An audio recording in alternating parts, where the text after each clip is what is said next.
Ya estamos por aquí, Marta Olivia, buenas tardes. Marta Olivia López. No, no. ¿Qué tal, Julio? ¿Qué tal? Muy buenas tardes. Parece como que me quedé un poco pasmada. Ya me cambié de red, Sí. ya me cambié de internet. Espero que ya no tengamos problemas con la conexión, al menos. Un gusto saludarte. Muy buenas tardes. Saludo también al queridísimo Jorge Meléndez. Gracias, Marta Olivia. Jorge, buenas tardes, Jorge Meléndez. Buenas tardes, saludos a Marta Olivia, a Julio, a la audiencia y a todos los demás.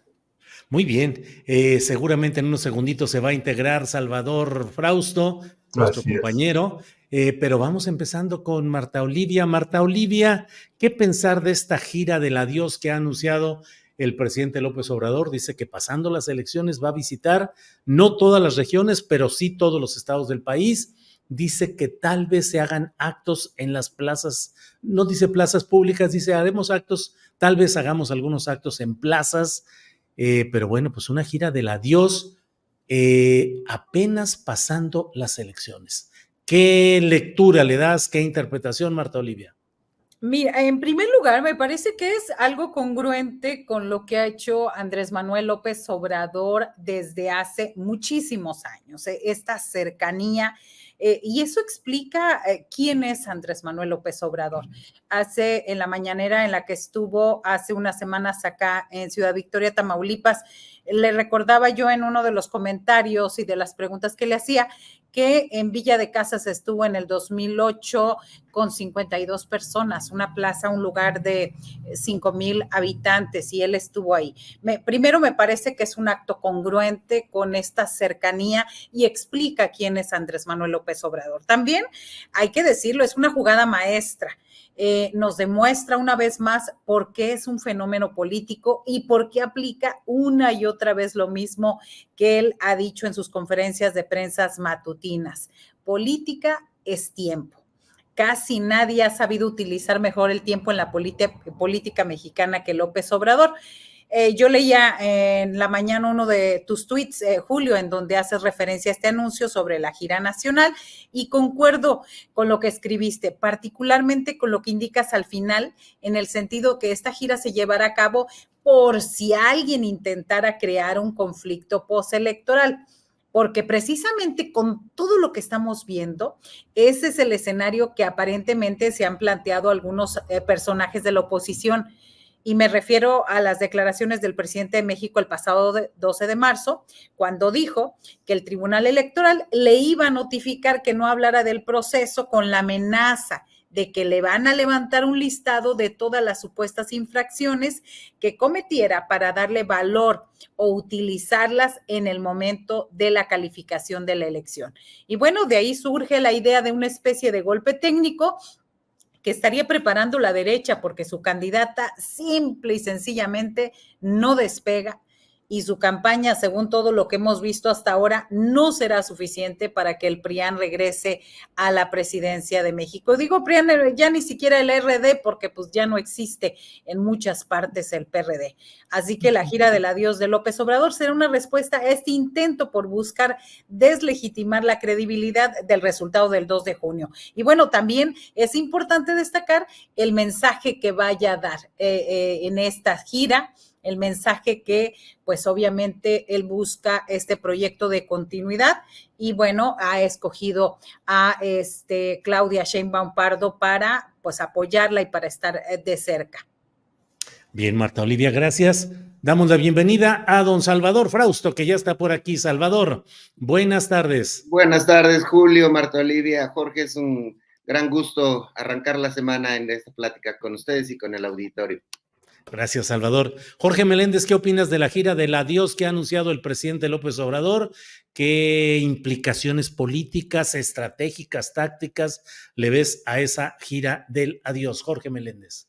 Bueno, ya dijo Marta Olivia algunas con las que coincido, pero yo creo que también es una gira para fortalecer a los cuadros de Morena en algunos lugares, para darles aliento en otros a quienes pues quedaron fuera y de repente fueron superados por priistas como en Puebla, y para decir, en efecto, lo que él ha dicho reiteradamente. Bueno, hago mi despedida como si fuera un cantante, un grupo musical, y yo ya me voy a donde estaba previsto, pero pues yo estoy aquí presente por si se presenta, valga la redundancia, por si hay alguna bronca que parar, porque ya vemos que los señores que están en la oposición le están haciendo caso al señor Jorge Germán Castañeda Goodman.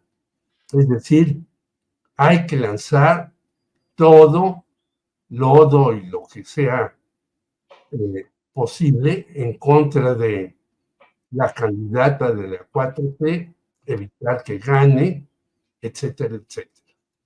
Pero, pues la gente, aunque de repente dice, ah, caray, el señor Saldívar y esto, pues no les hace mucho caso.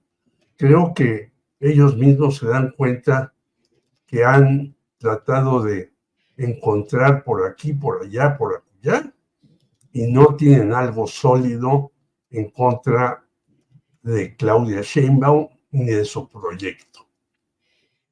Bien, Jorge, gracias. Salvador, ¿qué opinas sobre este tema de la gira del adiós del presidente López Obrador?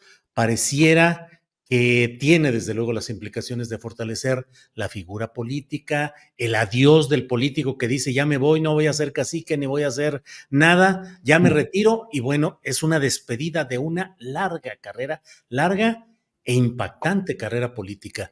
Y al mismo tiempo, yo por ahí lancé una suposición que recupera Marta Olivia, en el sentido de decir, pues también es para confirmar y defender el muy probable triunfo de Claudia Sheinbaum por si a alguien se le ocurriera intentar algún conflicto postelectoral. Me parece, Salvador, que el presidente López Obrador no ha utilizado la carta de las movilizaciones que en su etapa anterior a la presidencia pues era muy fuerte, a la recurrencia constante a la movilización, a la demostración del músculo en las calles. Ahora lo va a hacer a nivel nacional.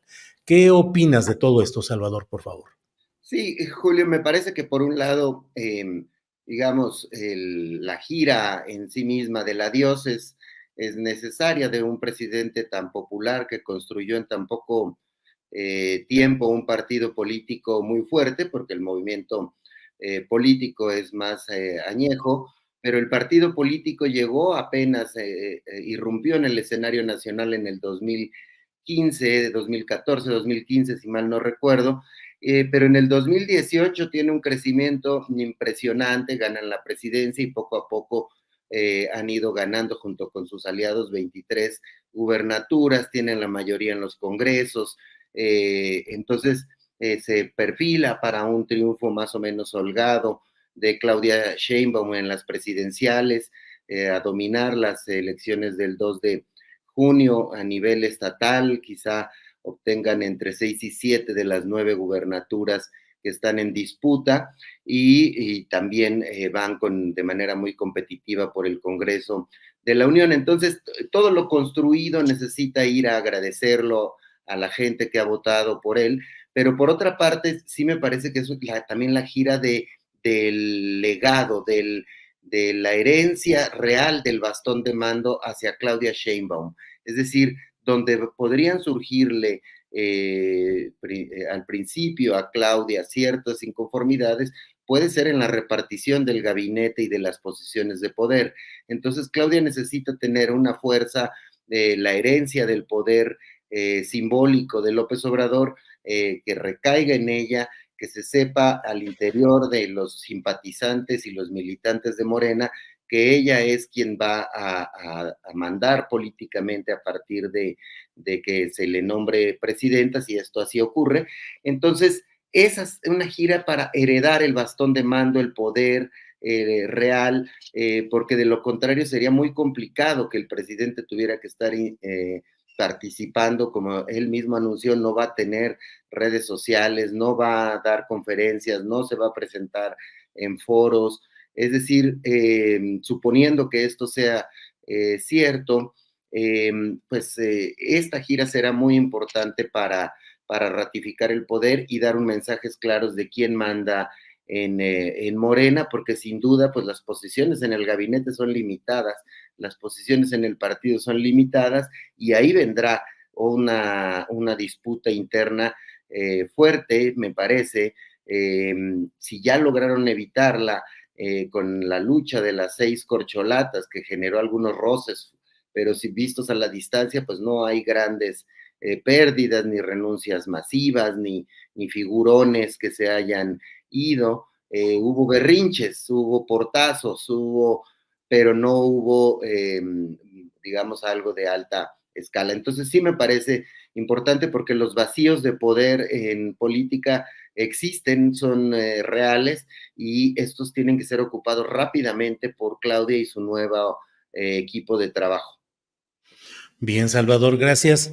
Marta Olivia, toda esta gira y estos, López Obrador sigue en la centralidad política, sigue en las campañas, pero la agenda la sigue manejando y la sigue controlando el presidente López Obrador. En medio de versiones de que el presidente se habría molestado, son suposiciones, especulaciones publicadas en algunas fake columnas, o sea, columnas falsas de esas que interpretan por métodos psicológicos y telepáticos algunas cosas, pero bueno, se habla pues de que hubo alguna molestia del presidente porque no fue defendida tan abiertamente su gobierno durante el pasado debate.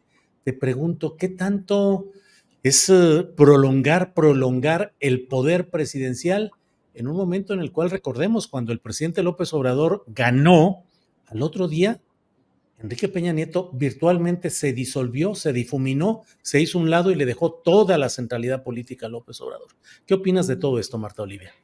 Sí, creo que recuperando un poco lo que decía Jorge de esta gira del adiós, pues esperamos, hay gente que lleva 10 años despidiéndose, hablando de los artistas, haciendo conciertos, y el reencuentro, Marta Olivia. Reencuentros, o sea, yo creo que muchísimos mexicanos esperamos que también haya de pronto un reencuentro, o ahora sí, la gira del adiós, ¿no? Entonces, me parece primero eso. Yo regreso a eso, a la congruencia de Andrés Manuel López Obrador. Si no va a tener redes, si se va a despedir de la vida pública, me parece que esta gira es defender su proyecto, es decir, y fortalecer en todos los lugares donde se vote por la coalición Juntos Haremos Historia, Morena, PT y Verde. Me parece que es eso, me parece que es congruente hasta ahora de retirarse, aunque la oposición le agregue algunas cuestiones, él se retira, pero se retira así como ha estado siempre, me parece. Yo no creo, yo descarto esas cuestiones de las columnas o las versiones de que se habría molestado o esto, porque es respetuoso de la estrategia. Si no, ya hubiéramos visto otros detalles. Pero bueno, hay cientos de sitios, miles de sitios para crear clickbaits y te hacen una noticia escandalosa. ¿Por qué? Porque sabemos que el nombre de Andrés Manuel López Obrador es el nombre más popular en las redes y sobre todo en los medios no tradicionales. Entonces yo creo que esa parte no lo creo en absoluto, porque si estuviéramos hablando de una hechura, entre comillas lo pongo así, del proyecto, de Claudia como hechura de Andrés Manuel, pues él estaría bastante orgulloso, porque ella tuvo muy buen nivel si no de debate, por lo menos de presentación, porque estos esquemas ni siquiera permiten el debate, ¿no? Cuando vemos las nuevas reglas y hablan de que de 3 a 5 minutos para contestar y debatir, o sea, Dios mío, no esperemos un debate. Pero sí me parece que fue una defensa muy clara que no necesita estar repitiendo a cada momento su nombre. Cuando se habla de los programas sociales, cuando se habla de lo que ha hecho esta administración, a pesar del PRIAN-RD, yo creo que de ese momento, sin nombrarlo, lo trae a la escena pública. Entonces, yo descarto que haya alguna cuestión ahí, es más una cuestión de querer generar debate ahí. Y yo creo que lo decíamos cuando en el pasado 1 de diciembre en el Zócalo, decíamos también, ¿qué va a pasar el día que se vaya? Pues a toda la gente que no puede ir al Zócalo a despedirse, que no pueda estar, esta es la respuesta de esos seguidores de Andrés Manuel López Obrador, de que va a ir a las comunidades. Y mira, sería bien interesante cubrir esa gira, como se empezó a cubrir en la jornada desde esa caravana de Tabasco. Entonces, creo que es eso. Yo creo que va a ser, yo ya lo estoy casi visualizando lo que va a pasar cuando él esté en ese recorrido. Cuando viene a Tamaulipas, por ejemplo, tarda 1:30 en salir su unidad y bueno, hay empujones y hay de todo. No quiero pensar el día que se despida. Híjole, sí, Marta Olivia. Gracias, Marta Olivia. Jorge Meléndez, ¿cómo vas viendo ese proceso de transferencia de poder, pero al mismo tiempo pues de una consolidación, me parece a mí muy fuerte, de la figura del presidente López Obrador, que aun cuando llegue a estar ya como expresidente y aunque se refugie en su finca chiapaneca y lo que tú quieras y gustes, híjole, creo yo que pues un comentario suyo, por leve que sea, sobre algún momento del curso político que tenga la nación o el curso que lleve la llamada Cuarta Transformación, pues va a seguir teniendo mucho impacto. ¿Se puede realmente deshacer López Obrador de ese enorme poder acumulado, Jorge? Bueno, primero, yo leí la gran mayoría de los que decían que López Obrador estaba muy enojado con Sheinbaum porque no lo defendió y todo eso. Pero pues los que escribieron eso, escribieron, como ya sabemos, una fuente de primer nivel en la presidencia, que es mi gran cuate, me dijo, no, pues en la familia de López Obrador comentaron, es decir, toda una serie de vaciladas que ya solamente los que leen a estos periodistas y creen sus versiones, pues les dan crédito al asunto, en primer lugar. En segundo lugar, yo creo que si es la gira del adiós, y va a ser una gira muy importante, pero ¿habrá reencuentro? Pues yo creo que solamente, como se ha señalado, que se ponga en riesgo el triunfo de Claudia Sheinbaum, que se le quiera hacer, así como está ahora la señora Piña, piñando a todo mundo, ¿no? Porque el propio Saldívar, y yo no lo voy a defender aquí al señor Saldívar, no es de mi competencia ni me interesa, la señora Piña está piñando que va a castigar a una serie de personas, entre ellos al señor Saldívar. Y dijo, bueno, ¿y quién nos va a castigar si no hay quien castigue esas cosas? Y recordemos a un señor que estaba al principio del López Obrador, Medina Mora, que se fue sin que tuviera ningún malestar, nada, sino simplemente le hicieron una llamada, retírate de volada, porque si no, tú vas a caer en alguna cuestión. Y tercer lugar, yo creo que ese empuje del López Obrador quiere transmitírselo, y yo estoy casi seguro que en los diferentes mítines que haga, va a hablar de Claudia Sheinbaum, de su gobierno, de su equipo de trabajo, etcétera, dándole el espaldarazo. Entonces, yo no creo que haya, como en los artistas, pues vamos a hacer otra despedida porque esta no nos gustó a todos. No, hará López Obrador presencia si en el país este tipo de cosas siguen subsistiendo, porque tenemos, como ya se ha dicho, va a haber un segundo piso, espero que sea mejor que el primero en algunas cosas, pero se tiene que construir un nuevo país aquí. Veamos cómo está limitado Petro en Colombia, veamos cómo ha tenido que tratar de hacer alianzas Lula con personajes que no esperaba. Es decir, Claudia Sheinbaum no la tiene fácil, la tiene dificilísima para romper algunas inercias. Ahora se habla de las Afores. Bueno, ¿a quiénes van a quitar las Afores? Al Banco Azteca, a Coppel y a Citibanamex. Y entonces se hablaba que eran 2 billones, de Afores. Pues no, es una cantidad hasta menor, pero ya sabemos que los medios, por más que digan que van a cambiar, siguen buscando sus intereses y siguen sacando información falsa para tratar de ver si se puede mover esto o bajar a Claudia Sheinbaum. Entonces la gira de Dios va a ser un refrendo para Claudia Sheinbaum. Bien, Jorge, gracias.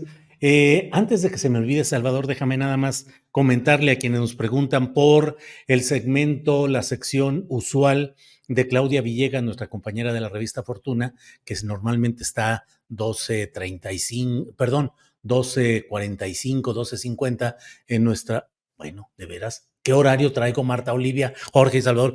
1:50, 1:45, 1:50.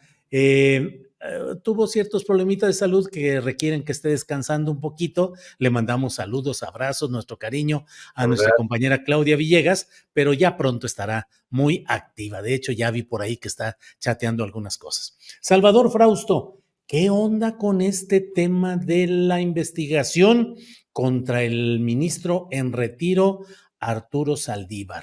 Denuncia anónima, celeridad, que ya dijo el propio presidente López Obrador, dijo, hombre, justicia expedita, rápidamente la procesaron y ahí está todo esto. ¿Qué lectura le das a esa que pareciera ser una declaratoria de guerra judicial ejecutivo? Salvador Frausto. Sí, es otra declaratoria de guerra, digamos, fuerte contra el ministro Saldívar por parte del Poder. Pero antes solo quisiera redondear sobre el tema de el supuesto enojo de Andrés Manuel con Claudia. Me parece que no hay evidencia de que haya enojo, aunque sí Andrés Manuel tiró línea a su estilo, es decir, va a ser política hasta el último momento, cuando hizo los señalamientos en la mañanera de que hizo falta una defensa de los programas sociales, y de inmediato sí hay una reacción de Claudia en la cual ha profundizado en su discurso público, que está muy orgullosa de defender al movimiento obradorista, que ya forma parte de eso y que profundizará el tema de los programas sociales, y esta declaración sobre todo en la que elogia a López Obrador, en la que dice que se creó el movimiento político social más asombroso que hay en la faz de la tierra, ¿no? Es decir, hay una respuesta y hay una reacción frente a un Andrés Manuel que seguirá haciendo política, y finalmente reencuentro, coincido con Marta Olivia, habrá reencuentro si es necesario, si no es necesario no creo que haya reencuentro. Ahora bien, con el pleito me parece que es un pleito directo de Norma Piña contra el ministro Arturo Saldívar, enderezó baterías, llama mucho la atención que la demanda sea anónima. El propio Saldívar se ha defendido diciendo, bueno, no hay un marco jurídico, no hay un marco legal para proceder frente a estas acusaciones que lo señalan de vulnerar la autonomía del Poder Judicial al acercarse presuntamente a presionar a funcionarios este poder, del Poder Judicial. Bueno, no hay eso, y sin embargo se le parece a la andanada del desafuero. Es decir, se está metiendo en camisa de 11 varas la ministra Norma Piña, porque si de por sí el repudio social que se ha visto contra ella y los ministros más conservadores en algunas marchas, pudiera generar el efecto contrario de lo que ella quiere. Avanzar en una demanda judicial, pero levantar a las bases contrarias a esas posiciones de guerra franca, declarada, de ese sector de ministros que están abiertamente contra la 4T.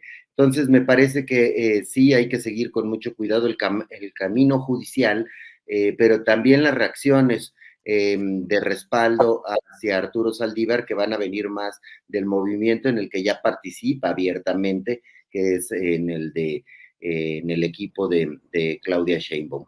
Ahora bien, escuchaba a Hernán Gómez hace un momento, probablemente sea complicado que se mantenga Saldívar cerca todo el tiempo, depende de cómo avance en esas investigaciones, Julio.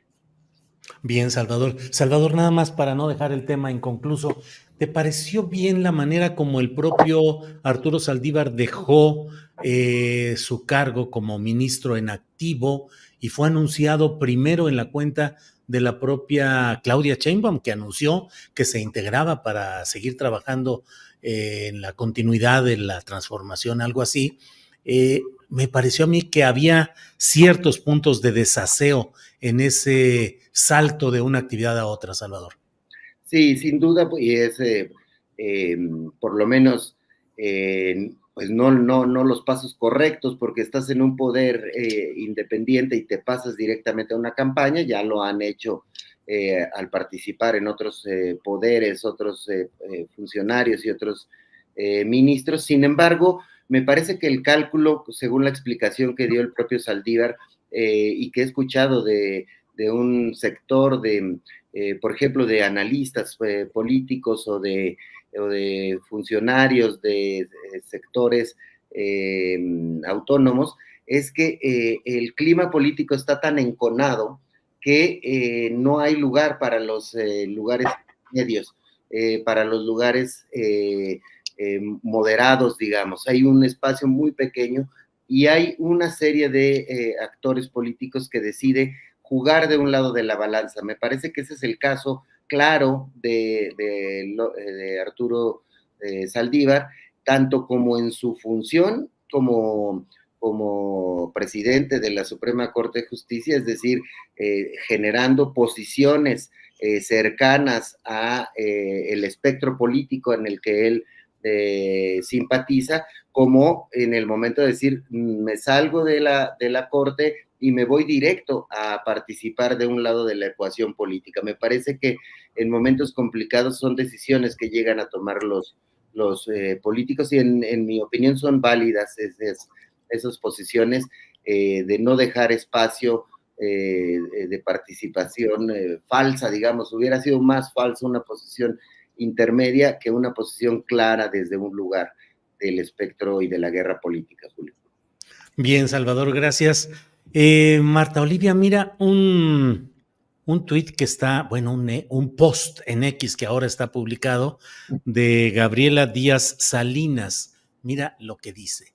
Dice, cosas ridículas de la Suprema Corte de Justicia de la Nación de la ministra N. Piña. Me inician un procedimiento administrativo por haber presentado mi declaración inicial patrimonial 15 días tarde en 2021, cuando trabajé bajo la presidencia de Arturo Saldívar. Cabe mencionar que en esos años mi mamá, que en paz descanse, tuvo cáncer.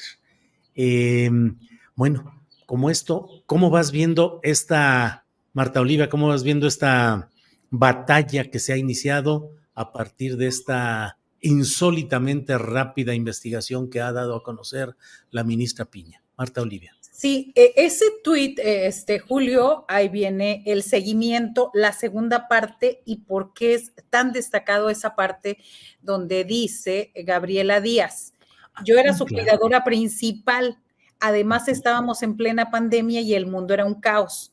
Me impresiona que la Suprema Corte destine recursos económicos para ir a notificarme personalmente a Monterrey, vuelos, viáticos, etcétera, por algo que se subsanó y que además pasó hace 3 años. Y también señala, la Suprema Corte se llena la boca diciendo que se deben reconocer las tareas de cuidados, como lo ha dicho Piña en muchos momentos, para publicitarse. Pero la realidad es que son completamente insensibles a dichas tareas. Esto es una venganza política a Arturo Saldívar y todo lo que le rodea. Pero bueno, ella dice, pero a mí tampoco, ni me quiebran, ni me rompen. Así que ese es el detalle. Y bueno, con este tweet con el que me encontré, pues me parece que es muy ilustrativo de lo que está pasando al interior de la Suprema Corte. Si con esa rapidez hubieran actuado, por ejemplo, permíteme regresarme al regionalismo, si hubieran actuado con esa rapidez en el 2021 contra Francisco García Cabeza de Vaca, no estaría el señor ahorita siendo primero en la lista de plurinominales como diputado federal. Entonces, esa es una parte, y hablaríamos de muchos casos, ¿no? Pero a mí me llamó la atención la respuesta que el ministro Arturo Saldívar al anuncio de la investigación en su contra. Dijo, es una infamia y una medida de persecución. Y me parece que por ahí va el asunto. No olvidemos que lo que ya has comentado tú, que en noviembre pasado Saldívar renunció a la Corte y se integró al equipo de campaña de la candidatura de Sheinbaum. Me parece que hay momentos, y lo ha dicho el presidente López Obrador, no hay este momento político que estamos viviendo en México, no hay lugar para los tibios. Entonces, de pronto, hay que definir, hay que abrirse y hay que tomar posición. Entonces, a partir de eso, pues Saldívar abrió varios frentes en el escenario político, particularmente con quienes dentro de la Corte consideran que favoreció o estuvo muy cercano al proyecto de la Cuarta T. Me parece que con la investigación a Saldívar se busca que el ministro, primero se busca minar a Claudia Sheinbaum y a lo que representa, y también se busca que sea removido de la campaña. Y su fuerte presencia, eso me parece que está cerca. Y sobre todo, que este escenario le resultaría molesto, incómodo a varios integrantes de la Corte y, por supuesto, a la oposición. Y un capítulo más de esta intensa pelea pública entre dos poderes del Estado mexicano, algo que va a aprovechar la derecha, la candidata Xóchitl Gálvez y los partidos del Frente Amplio por México para llevar el asunto a la boleta. Me parece que la estrategia le puede resultar a la oposición, pero como ha dicho López Obrador, la calumnia cuando no mancha tizna, y en este caso lo que se busca es quitar al ministro en retiro, Saldívar, de la escena pública y de la estrategia para reformar el Poder Judicial. Bien, Marta Olivia. Jorge, permíteme poner este videíto de un tema del cual te quiero pedir tu opinión, que es el relacionado con el agua contaminada en la Ciudad de México y la batalla electoral en curso. Mira lo que han dicho esta autoridad de la alcaldía Benito Juárez. Adelante, por favor. Que hay un contaminante en el acuífero, que ese contaminante es un tipo de diésel, como ya lo confirman técnicos de petróleos mexicanos, que está a profundidad, es decir, que se filtró de algún depósito, de algún ducto, de alguna falla, a lo mejor antigua, a través de un sistema de falla geológica, fracturación o grieta en el suelo, para llevarlo a gran profundidad y que está lamentablemente afectando directamente al principal acuífero de abastecimiento de la zona metropolitana de la Ciudad de México. Entonces, esta información, se trata de un hidrocarburo, es un tipo de diésel, se localiza a profundidad, está directamente afectando al acuífero y se transmitió a través de una falla geológica. Es una información que está en el gobierno. Es decir, la tenemos nosotros y por lo tanto la tiene Pemex, la tiene el gobierno de la ciudad, la tiene el gobierno. Bueno, pues Jorge Meléndez, ahí sigue la pelea política responsabilizando la alcaldía Benito Juárez a Martí Batres de estos daños de salud de los vecinos de Benito Juárez y de Álvaro Obregón, falta de coordinación con las alcaldías, en fin. ¿Cómo ves todo esto y cómo impacta el proceso electoral en la Ciudad de México, Jorge? Bueno, primero, Ricardo Rafael escribe hoy en Milenio que el caso Wallace tiene 16, 18 años. El caso Israel Vallarta tiene 14. El caso Salinas Pliego tiene meses. Y de repente un anónimo llega y conmueve al señor Saldívar, que yo decía que yo no voy a defender, porque él mismo ha sido indeciso y ahora sí se decidió. Pues qué rápido. Yo creo, y ahí sí discrepo de mi querido y admirado Salvador Frausto, que no era el momento ni el tiempo y qué necesidad de hacer eso. Yo creo que él pudo haber incluso hecho todo lo que está haciendo sin aparecer como parte de el equipo de Claudia Sheinbaum, sino detrás del escenario, que a veces se hace mejor una labor detrás del escenario cuando uno está muy expuesto a todo este tipo de cosas. Segundo lugar, el asunto de la Benito Juárez, según leí hoy, ya solamente hay 10 personas que están evitando la circulación. Es un asunto muy serio y muy grave.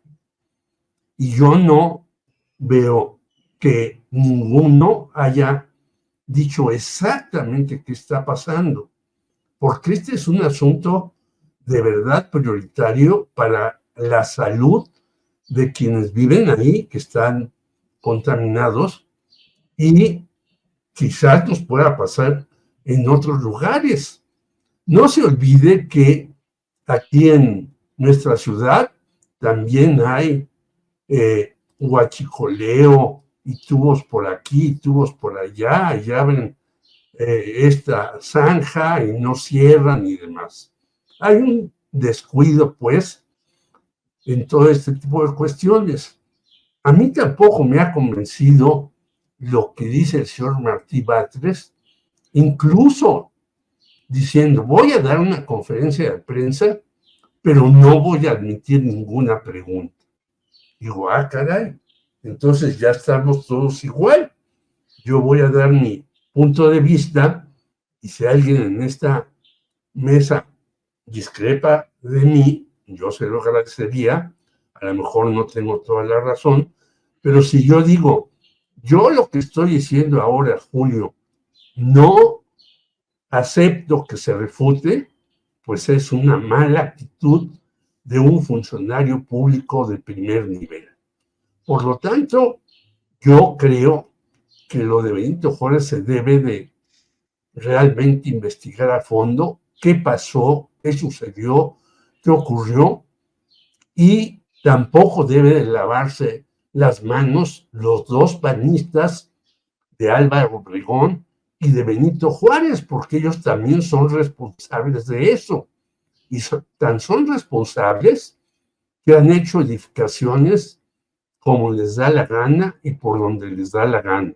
Yo creo que hay que ordenar esta ciudad de alguna manera para que no sucedan este tipo de cuestiones, ni mucho menos otras que puedan ser más problemáticas, como ya vimos en el anterior terremoto que hubo, un edificio que era de superlujo en las portales porque iba a ser un edificio con paneles solares y no ibas a gastar nada después de lo que gastabas para adquirirlo, resultó que se cayó como una hoja y todo ese edificio novedosísimo pues ahora está destruido. Bien, Jorge, gracias. La verdad es que hay muchos temas, Salvador Frausto, pero mira, leo una nota en un diario que tú un poco conoces, que se llama Milenio. Sí. Algo sabes del diario Milenio, y reporta bajo la firma de Rafael López Méndez. Dice: los dirigentes nacionales del PAN, PRI y PRD denunciaron penalmente al exministro Arturo Saldívar por presuntamente ejercer presión a jueces federales para que liberaran a políticos presos con el fin de hacerlos candidatos de Morena o para que operen en favor de sus aliados en sus campañas, en las campañas locales. Eso está entre las denuncias que presentaron hoy y se refieren específicamente a Eugenio Hernández, quien estuvo preso por enriquecimiento ilícito y ahora es candidato al Senado por el Verde. Dice que Morena saca personas de la cárcel para hacer los candidatos y operar la calle. Hablan también de Erubiel Ávila, que tiene una denuncia penal por los delitos de peculado, desvío de recursos por más de 1,365 millones de pesos. Y de Puebla señalan a Euquid Castañón, quien fue funcionario estatal de Puebla en la administración de Rafael Moreno Valle, delito de extorsión, y quien salió de prisión en octubre pasado para operar ahora la campaña de Alejandro Armenta. Ni modo, Salvador Frausto, ¿qué opinas de esta nota de Milenio? Ni modo, te toca. Así es, bueno, pues se va viendo la construcción de la jugada política contra Arturo Saldívar, es decir, hay, como suelen hacerse en este tipo de ataques políticos, una acción concertada, por una parte, la demanda que surge desde el Consejo de la Judicatura, con fuentes anónimas, impulsada seguramente por Norma Piña, y ahora por los 3 dirigentes de los partidos. Así que, digamos, la supuesta independencia de los jueces no es tal, es decir, hay posiciones políticas en estas jugadas, y me parece que, digamos, formaliza, no hay ninguna gana de hacer recatado el ataque político del que hemos venido platicando, y ahora va por ese lado. Eso no quiere decir que sean defendibles Eugenio Hernández y otros personajes de trayectorias muy cuestionadas y cercanas a la delincuencia, pues metidos en escándalos muy, muy importantes.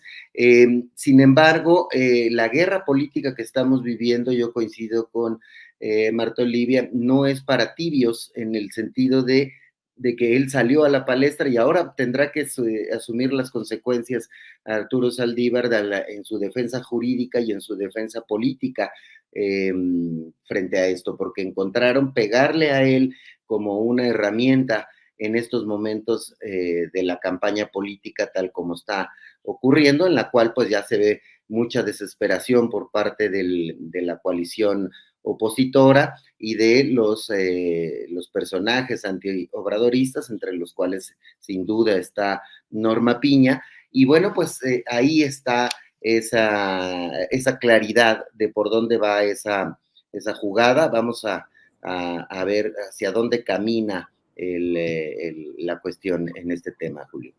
Bien, Salvador. Marta Olivia, casi por alusiones regionales o estatales, ¿qué opinas del tema relacionado con esto? Ahora hay muchas alusiones. Sí, hay muchas alusiones, Jorge, está complicado el asunto. Marta, y luego vimos una imagen que publicaste en el portal 2x3 que tú diriges, donde se ve al propio Eugenio Hernández con un machete, golpeando, cortando una cabeza de vaca servida en una mesa, pues supongo que de comida, un restaurante ahí. Pero ¿cómo ves el tema Eugenio Hernández y los otros que mencionan, Erubiel Ávila, y lo que dice el propio Salvador, de que no hay demasiado recato en demostrar que esta es guerra política y sobre eso van? Marta Olivia. Sí, claro, hay 2 cosas ahí. Una, hay ciertos personajes impresentables en Morena y lo hemos estado diciendo cada vez que estamos en la mesa. Mira, ¿a qué vamos tan lejos? En Tamaulipas, el senador actual con licencia es José Ramón Gómez Leal, cuñado de Francisco García Cabeza de Vaca. Entonces, ahí empezamos y decimos, a ver, ¿cómo está esta situación?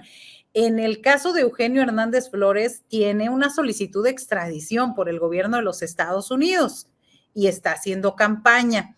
Y lo peor del asunto es que, así como están las cosas, Eugenio Hernández le puede aumentar, le puede ayudar o a dividir el voto, y esa estrategia ayudarle más a Morena y desbancar al PRI-AN-RD.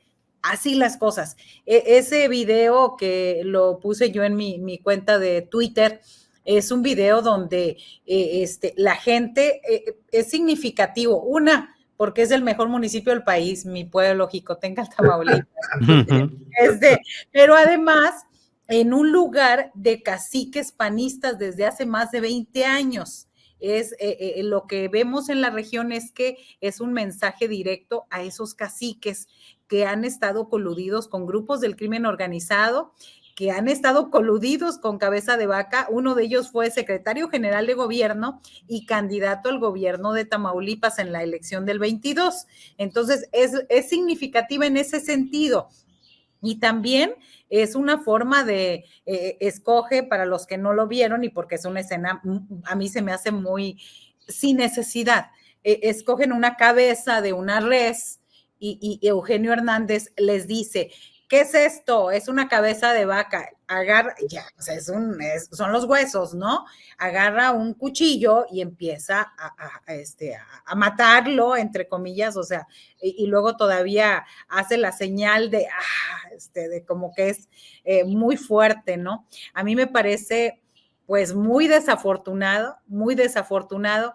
Ahora, a ver, el argumento a su favor es que Cabeza de Vaca lo metió 7 años a la cárcel y acaba de salir. Entonces es una venganza política, una cuestión, y pues son parte de los aliados de Morena impresentables en muchos sentidos, porque en el tiempo precisamente de Eugenio Hernández es cuando se desata esta violencia generalizada en Tamaulipas, y fue en su sexenio que días antes asesinaron al candidato al gobierno de Tamaulipas. Así que con acusaciones, Tamaulipas con un ex gobernador, Tomás Yarrington, en una cárcel de Estados Unidos, otro con que acaba de salir, y otro prófugo de la justicia, autoexiliado en Texas. Así que, pues lamentablemente ahí Tamaulipas, y ahora coludidos con Morena, no nos dejan bien parados al resto de los tamaulipecos.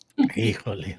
Bueno, lo bueno es que estamos en una mesa de periodistas, porque la información va llegando y así de bote pronto la voy planteando pidiéndoles su comentario. Jorge Meléndez, mira lo que acaba de publicar Gerardo Fernández Noroña. Dice, acabamos de interponer una denuncia por el asalto a la Embajada de México en Ecuador. Solicitamos la detención de Daniel Noboa y su extradición a México. ¿Cómo ves? Digo, tomando en cuenta además, déjame ver, estoy checando nomás, sí, es su cuenta. ¿Qué te parece ese tema y la implicación que tiene? Porque a fin de cuentas, pues Fernández Noroña es diputado saliente, pero es personaje muy relevante en la campaña de Claudia Sheinbaum. De los ¿Qué opinas? voceros. Sí, así es. A mí me parece, con todo respeto, y yo quiero mucho a Gerardo, uno de los noroñazos que hace, ¿no? Acordémonos que se le tiró a los pies a un presidente de la República, que hizo esto, aquello, otros. Es un hombre inteligente, muy chispeante, muy querido por Chata Campa, la hija de Valentín Campa Salazar y todo eso, pero de repente saca una serie de cuestiones que creo que no tienen sentido, porque ¿qué va a hacer la ONU después de este comentario de Fernández Noroña? Rápidamente el Consejo de la Seguridad de la ONU se va a reunir y va a determinar que sí vale la extradición de Noboa para México, y aquí lo vamos a juzgar porque hizo aquello y lo demás. Pues no, digo, si es como para desviar la atención, echar relajo, sacar alguna, un as de la manga que todo el mundo sabíamos que estaba ahí metido, pues está bien, pero pues eso no funciona. Y yo cerraría, porque ya estamos por cerrar, que yo creo que en efecto hay que definirse totalmente, pero también hay estrategias que deben seguirse en toda campaña política y a veces no estar al frente del combate es mejor que estar al frente para que lo vean a uno y después suceda lo que ha sucedido con este señor Saldívar. Yo creo que hay ocasiones para, como dicen los rancheros, para echar cohetes y otra para recoger balas. Bien, Jorge, gracias. Efectivamente, Salvador, como ha dicho nuestro compañero Jorge Meléndez, ya estamos en la parte final del programa. Nos toca un postrecito de unos 2 minutos cada cual para ir cerrando. Salvador, el tema que desees poner sobre la mesa, por favor. Sí, bueno, me parece que el análisis del postdebate me resultó especialmente interesante porque en una primera instancia parecía que pues, cada quien se había quedado con su golpe, quizá, pero conforme fue pasando las semanas, los días más bien, conforme fueron pasando los días, se derrumbó la noción de que Xóchitl Gálvez podía recuperar parte del terreno, perdió apoyos en su propio entorno, los opinadores, los analistas cercanos a ella le dijeron que ella perdió el debate, y en ese sentido hicimos el análisis de Millenia esta semana con herramientas de inteligencia artificial, y me sorprendió mucho porque como todos sabemos, los robots no votan, no le van a un candidato ni a otro, y se cayó Xóchitl Gálvez en TikTok y en Facebook. Es decir, la rebasó Álvarez Maínez en esas 2 redes sociales, y me llama mucho la atención porque la gran discusión en volumen, en millones de conversaciones, está en esta campaña en TikTok, muy arriba de lo que vemos en Twitter o en Facebook, y en Facebook también se cae Xóchitl Gálvez. Es decir, incluso publicamos el reportaje este lunes y daba yo un número de seguidores que había alcanzado Álvarez Maínez y ya superó el 1,000,000 de seguidores en TikTok. También en búsquedas en Google superó incluso, es natural, digamos, en Google por la curiosidad del personaje desconocido. Sin embargo, no solo estuvo buscado en los primeros días, sino sigue siendo el personaje más buscado por los ciudadanos en esta red social. Así que sí movió las aguas el debate, por lo menos en lo que tiene que ver con las conversaciones sociodigitales, que es, en el caso de TikTok, un verdadero furor lo que está pasando con este candidato naranja. No hay todavía una encuesta seria que nos permita ver si sí cayó Xóchitl un poco y subió Álvarez Maínez, pero por lo menos en la conversación sociodigital están volteando a ver otra opción opositora, y esa es una consecuencia clara, directa del debate. Su aumento de seguidores en TikTok es de casi 4,000%. Tenía 21,000 seguidores y de pronto se fue para arriba tremendamente. Entonces, yo creo que eso es interesante observar. Se le nota muy descontrolada la candidata de la coalición opositora, y pues habrá que seguir observando y midiendo qué es lo que va a pasar. En cambio, Claudia se mantiene en el liderato de todas las redes sociales y crece también, aunque de manera menor al crecimiento que registra el candidato de Movimiento Ciudadano. Claudia crece en todas las redes sociales, se mantiene arriba. Me parece que hay signos de que la disputa por el segundo lugar puede cerrarse, Julio. Bien, gracias, Salvador. Marta Olivia, por favor, postrecito. Postrecito, lo que decían, recupero lo que de Gerardo Fernández Noroña, que está pidiendo extradición y todo. Recordemos, estamos en campañas políticas, es el momento de abrazar causas imposibles, de gritar, de abrazar a ancianitos, de cargar bebés, o sea, me parece que eso es parte y es parte con la congruencia de Gerardo Fernández Noroña. Entonces, ahí está, y tiene su público, y tiene sus seguidores bastante leales. Así que recordemos que hoy inician las campañas locales en el primer minuto de de este día en todo el país. Así que en el caso de Tamaulipas empezaron para 1,082 cargos de elección popular y van a durar, estamos justo en la mitad del proceso electoral federal en la presidencia de la República, en el Senado, diputaciones federales. Así que esto es parte de lo que estamos viendo. Hoy inician estas campañas y yo me despido diciéndoles que pues 2 empresas propiedad de estos personajes guachicoleros, los Carmona Angulo, tuvieron contratos millonarios por más de 500 millones de pesos con Francisco García Cabeza de Vaca, ya con datos de la Plataforma Nacional de Transparencia, así que están bastante documentados esta situación, desde donde dicen también se estarían financiando campañas con del Partido Acción Nacional y campañas sobre todo en estas elecciones del 2024. Y con eso me despido. Muy bien, Marta Olivia, muchas gracias. Don Jorge Meléndez, le toca a usted cerrar con el postrecito final. Muchas gracias, pero no soy don de nada. Usted es don Jorge Meléndez. Muchas gracias. Quiera usted o no quiera. Sí. La señora que pues no necesita que le hagan tantas cosas. Dice que el que no tiene un patrimonio a cierta edad es un güey. 18 millones de mexicanos no lo tienen. Entonces, son güeyes. Hace un elogio de un gobernador del Estado de México verdaderamente memorable. Arturo Montiel, quien siguiendo a Larraqui, dijo, los derechos humanos son para los humanos y no para las ratas. Y entonces la señora Xóchitl lo superdefiende. Va a la Ibero y dice, la pendejié en mi tesis, no me hagan caso, etc. Tiene además una multa del Tribunal Electoral y del Poder Judicial por vulnerar a una menor de edad.